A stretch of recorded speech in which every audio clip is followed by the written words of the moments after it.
కొంటుంటే మంచిది. రైట్. ఇక మనం ఇంకొక అంశానికి వస్తే, ఇందాక జ్యోతిబా పూలే విగ్రహావిష్కరణ సందర్భంగా అక్కడ రేవంత్ రెడ్డి గారు మాట్లాడుతూ ఫీజు రియంబర్స్మెంట్ మీద ఒక ప్రకటన చేశారు.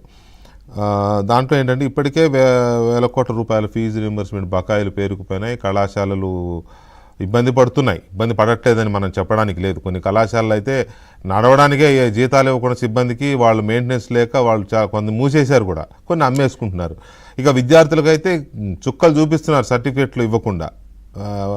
సో ఈ పరిస్థితుల్లో ఇందాక చేసిన ఒక ప్రకటన, సంచలనాత్మకమైన ప్రకటన ఏంటి అంటే, ఫీజు రియంబర్స్మెంట్కు సంబంధించి బకాయిలు ఉన్నాయి, వాటిని తీర్చడంతో పాటు ఇక నుంచి ఏ నెల కా నెల అప్లై చేసుకున్న నెలలోగా ఫీజు రియంబర్స్మెంట్ డీబీటీ కింద వేసేస్తాము అని చెప్పి ముఖ్యమంత్రి గారు అన్నారు.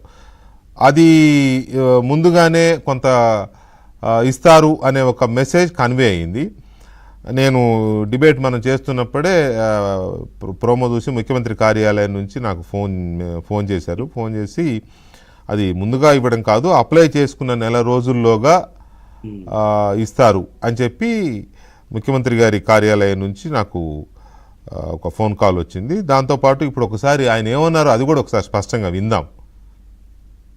కృష్ణయ్య గారు చెప్పారు ఫీజు రియంబర్స్మెంట్ గురించి.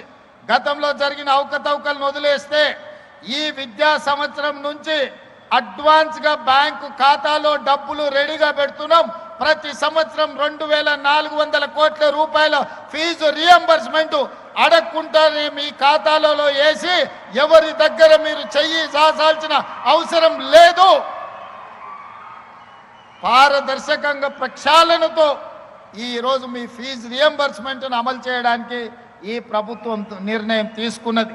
ప్రతి సంవత్సరం ఆర్ కృష్ణయ్య గారికి, మా జాజుల శ్రీనివాస్ గారికి విజ్ఞప్తి చేస్తున్నా, ప్రతి సంవత్సరం 2300 కోట్ల రూపాయల ఫీజు రియంబర్స్మెంట్ అడ్వాన్స్ గా బ్యాంకు ఖాతాలో పెట్టి విద్యార్థుల ఖాతాలోకి నగదులు బదిలీ చేసే విధంగా ఈరోజు సమూలమైన ప్రక్షాళన తీసుకొచ్చి బ్యాంకులో మా పట్టి గారు ఈ అకాడమిక్ ఇయర్ కు సంబంధించిన 250 కోట్లు అడ్వాన్స్ గా ఈరోజు ఖాతాలో పెట్టిండు. పిల్లలు కాలేజీల అడ్మిషన్లు వచ్చినెంబడే మీరు ఆన్లైన్లో అప్లై చేసుకోండి, విత్ ఇన్ ఏ మంత్ మీ ఖాతాలో మీ ఫీజు పడుతుంది. సో అక్కడ ముఖ్యమంత్రి గారు స్పీచ్ కాబట్టి ఆయన చెప్పుకుంటూ వెళ్ళారు. బట్ అక్కడ ఒక క్లారిటీ ఏం మిస్ అయిందంటే 2400 కోట్ల రూపాయలు అకౌంట్, ఒక్క నిమిషం రాణి గారు, అకౌంట్లో సిద్ధంగా ఉంటాయి. ఆ తర్వాత ఇంకొక మాట ఏమన్నారంటే 250 కోట్లు రిలీజ్ చేయడం రెడీగా ఉంటాయి. విద్యార్థులు అప్లై చేయగానే ఏ మంత్కు ఆ మంతు డైరెక్ట్గా మీ బ్యాంక్ అకౌంట్లో పడతాయి అన్నారు. ఒకటి ఇక్కడ క్లారిటీ, పిల్లల అకౌంట్లో వేస్తారా అనేది ఒకటి. రెండవది, ఆ పిల్లవాడి పేరు మీద కాలేజ్ అకౌంట్లో వేస్తారా అనేది రెండవది. మూడవది, ఏ నెలకు ఆ నెల అప్లై చేసుకోవాలా, లేక ఇయర్లీ ఒక్క నిమిషం సార్, ఇయర్లీ ఒక్కసారి అప్లై చేసుకుంటే మంత్లీ కాలేజ్ అకౌంట్కి వెళతాయా? ఈ కొంచెం ఈ కన్ఫ్యూజన్లో చాలా ఇది ఉంది. అది ముఖ్యమంత్రి కార్యాలయం నుంచి ఇంకొంత క్లారిటీ స్టేట్మెంట్ వస్తే బాగుంటుందేమో నాకు అనిపిస్తుంది.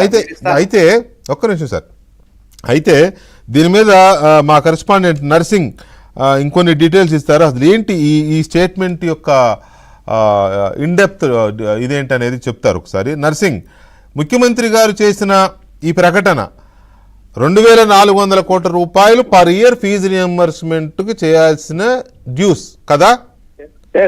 ఎస్.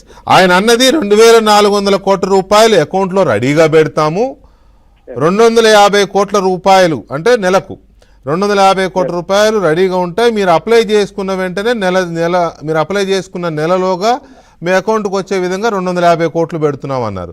సో ఈ కొద్దిగా కన్ఫ్యూజన్ ఉంది. అసలు ఏంటి సీఎం ఆఫీస్ ఏం చెప్తోంది? అంటే ఇది వాస్తవానికి చెప్పాలంటే ఇది ప్రతి సంవత్సరం కూడా ఒక పెద్ద ఇష్యూగా మారిపోయింది. అంటే గత ప్రభుత్వం నుంచి వస్తున్నటువంటి ఒక ఇబ్బందికరమైనటువంటి పరిస్థితి అనేటువంటిది ప్రభుత్వం భావిస్తా ఉంది. ఎందుకంటే ఇటీవల కాలంలో మనం చూసాము ఫీజు రియంబర్స్మెంట్ కోసము ఇంజనీరింగ్ కాలేజీలు ఆందోళన చేపట్టడము, బంధులు చేపట్టడము. సో వీటన్నింటి నేపథ్యంలో ముఖ్యమంత్రి రేవంత్ రెడ్డి ప్రత్యేకంగా ఈ బడుగు బలహీన వర్గాలకు చదువుల కోసం ఇచ్చేటువంటి ఈ ఫీజు రియంబర్స్మెంట్ కోసం కూడా ప్రభుత్వం ఎందుకు ఇబ్బంది పెట్టాలి, సో ఎందుకు విద్యార్థులు ఇబ్బంది పడాలి, సర్టిఫికెట్లు ఇవ్వకుండా కాలేజీలు మొరాయించడం ఎందుకు, దానివల్ల విద్యార్థులు ఇబ్బంది పడడం ఎందుకు? ఆ విద్యార్థులకు ఇబ్బంది కాకుండా ప్రతి నెల వారికి ఫీజు చెల్లించే విధంగా వాళ్ళ కోర్సు పూర్తయిన వెంటనే వాళ్ళ సర్టిఫికెట్లకు వాళ్లకు అందే విధంగా అవసరమైనటువంటి ఏర్పాట్లన్నీ కూడా చెయ్యాలి అనేటువంటి ఆలోచనతో రాష్ట్ర ముఖ్యమంత్రి రేవంత్ రెడ్డి ప్రత్యేకంగా ఈ శాఖ కూడా తన వద్దే ఉన్నది కాబట్టి ప్రత్యేకంగా దానిపైన అధ్యయనం చేసి ఆలోచన చేసి ఈ నిర్ణయానికి వచ్చారు. అందులో భాగంగా ప్రతి ఏటా 2,400 కోట్ల రూపాయలు ఫీజు రియంబర్స్మెంట్ చెల్లించాల్సి ఉంటుంది కాబట్టి ప్రతి నెల డైరెక్ట్ బెనిఫిషియరీ విద్యార్థి ఖాతాకే వారికి సంబంధించినటువంటి ఫీజును వేస్తే నెల రోజుల లోపల ఆ విద్యార్థులు కాలేజ్ ఫీజును చెల్లించే విధంగా ఒక విధానాన్ని రూపొందిస్తా ఉన్నారు. సో ఆ విధంగా 12 నెలల్లో 2,400 కోట్ల రూపాయలను విద్యార్థుల ఖాతాల్లో వేస్తే అది విద్యార్థుల ఖాతా నుంచి ఆయా కాలేజీల యాజమాన్యానికి కాలేజీలకు చెల్లించుకునే విధంగా ఒక విధానాన్ని రూపొందించారు. సో ఆ కాన్సెప్ట్ లోనే ఈ రోజు ముఖ్యమంత్రి రేవంత్ రెడ్డి మాట్లాడారు. ఇక్కడ ఒకటి నర్సింగ్, నిజానికి ఇది ఒక సెన్సేషనల్ స్టేట్మెంట్, చాలా ఆహ్వానించదగ్గ స్టేట్మెంట్. కానీ ఒక కన్ఫ్యూజన్ ఉంది. ఏంటి ఆ కన్ఫ్యూజన్ అంటే 2,400 కోట్లు అంటే 2,400 కోట్లు సంవత్సరానికి అవసరమవుతాయి. ఓకే, అంతే కదా? కానీ ఇప్పుడు ముఖ్యమంత్రి గారు చెప్పిందేనా, ముఖ్యమంత్రి కార్యాలయం చెప్తున్న దాని ప్రకారమైనా 250 కోట్ల రూపాయలు నెల నెల అందుబాటులో పెడతారు. పిల్లలు అప్లై చేసుకోగానే ఈ 250 కోట్లలోంచి వాళ్ళ ఫీజు ఎంతనో ఆ మంత్లీ షేర్ వాళ్ళ అకౌంట్కి వెళ్తుంది, వాళ్ళ అకౌంట్ నుంచి కాలేజీకి కట్టుకోవాలి. ఇంతేనా? అవును అవును. కానీ ఇక్కడ 2 రకాల ప్రాబ్లం ఉంది. ఇప్పుడు ఒక ఇంజనీరింగ్ స్టూడెంట్ ఒక మీడియం రేంజ్ ఇంజనీరింగ్ కాలేజ్ అయితే 1,30,000 ఎంతో yearly fee, government fee, donation capitation fee అవి పక్కన పెట్టండి. 1,20,000 నెలకు విడగొడితే 10,000 అవుతుంది. అంటే ఈ 10,000 విద్యార్థి అకౌంట్కి రాష్ట్ర ప్రభుత్వం విద్యార్థి అకౌంట్లో వేస్తే విద్యార్థి ఆ 10,000ను కాలేజీకి కట్టాలని ప్రభుత్వం భావిస్తున్నట్టుగా నాకు అనిపిస్తోంది. అంతేనా? అవును. అంటే పిల్లలు 10,000ను బుద్ధిగా తీసుకెళ్లి కాలేజీకి ఇచ్చే రోజులేనా ఇవి? మళ్ళీ ఎండింగ్ లో కాలేజీ వాళ్ళు నువ్వు డబ్బులు కట్టలేదు, నీకు సర్టిఫికేట్లు ఇవ్వని కాలేజీ అంటే ప్రభుత్వం ఏమంటది, నీ అకౌంట్లో వేసాం కదా నువ్వు కట్టుకోకపోతే మాకు సంబంధం ప్రభుత్వం అంటది. పిల్లవాడు ఏం చేస్తాడు, ఆ ఏజ్ లో తెలియక 10,000 దేనికో ఖర్చు పెడతాడు. ఇక దేనికనేది నేను చెప్పను కానీ ఖర్చు పెడతాడు. అల్టిమేట్ గా లూజర్ ఎవరు? College loser. సర్టిఫికేట్ పోగొట్టుకునేది ఎవరు? విద్యార్థి. ఏడ్చేది ఎవరు? తల్లిదండ్రులు. డబ్బులు ఎవరివి? ప్రజలవి. డబ్బులు పోగొట్టేది ఎవరు? ప్రభుత్వం. ఎవరు దోషి, ఎవరు ద్వారా? నాకే అంటే మంచి నిర్ణయం, అసలు excellent decision. Rajasekhara Reddy fee reimbursement పెడితే ఎంత పేరు వచ్చిందో, ముందుగానే ఇస్తామని ప్రకటించిన రేవంత్ రెడ్డికి అంత పేరు వచ్చే ప్రకటన ఇది. కానీ ఇది లోపభూయిష్టమైన పంపిణీ విధానం. డీబీటీలో ఇది ఒక లోపభూయిష్టమైన డీబీటీ. మరి ముఖ్యమంత్రి గారు చేసిన దాంట్లో క్లారిటీ కాదు. మీకు ఇంకేమైనా డీటెయిల్స్ ఉన్నాయి దీని మీద నరసింహరావు? అంటే ఒకటి ఏంటంటే కాలేజీలు ఈ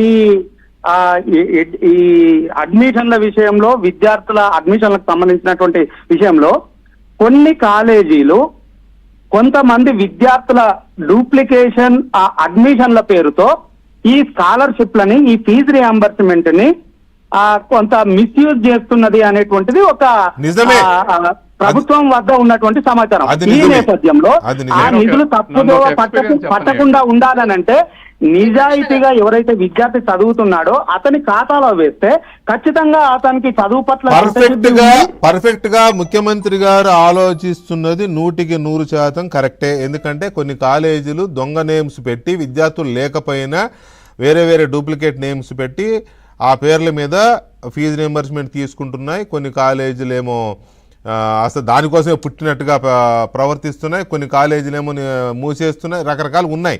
ఆయన ఆలోచన కరెక్టే.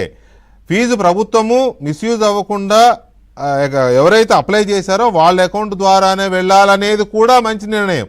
కానీ మంత్లీ 10,000 అంటే చాక్లెట్లకి, బిస్కెట్లకి, బఠానీలకు, పుట్నాలకు అయిపోతాయి అవి.